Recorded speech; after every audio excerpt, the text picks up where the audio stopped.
Hello guys, welcome back to the channel. This is Gab from Tech Tips for Business.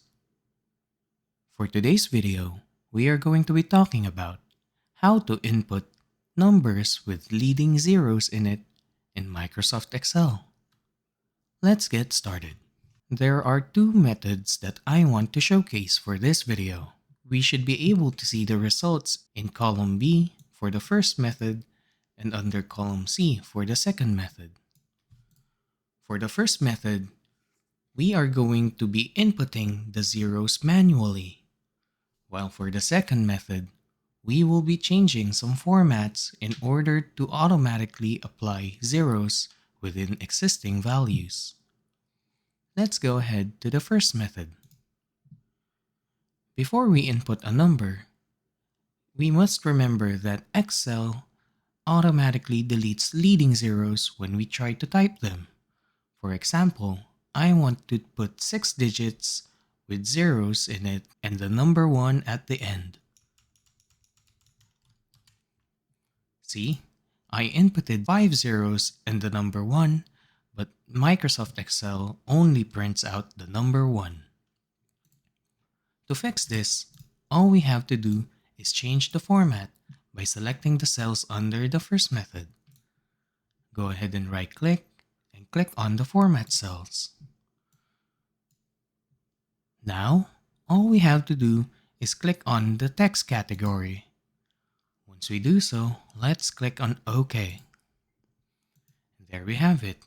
Now, once we type in our number with leading zeros in it, we should be able to get a certain value, which is exactly what we want.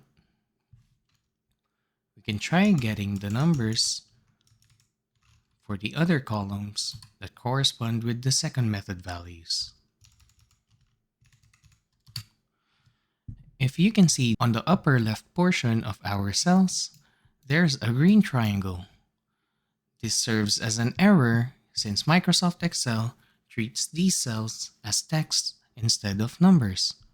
All we have to do is select the cells, click on the warning sign, and press Ignore Error. And there we go. We can use these numbers just how we wanted. For the second method, since all the values are already indicated, all we have to do is format the cells themselves.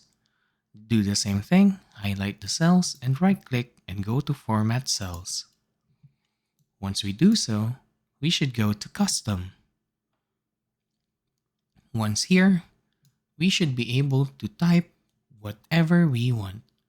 Since we want the same thing as the first method, where 6 digits are present, let's enter 6 zeros.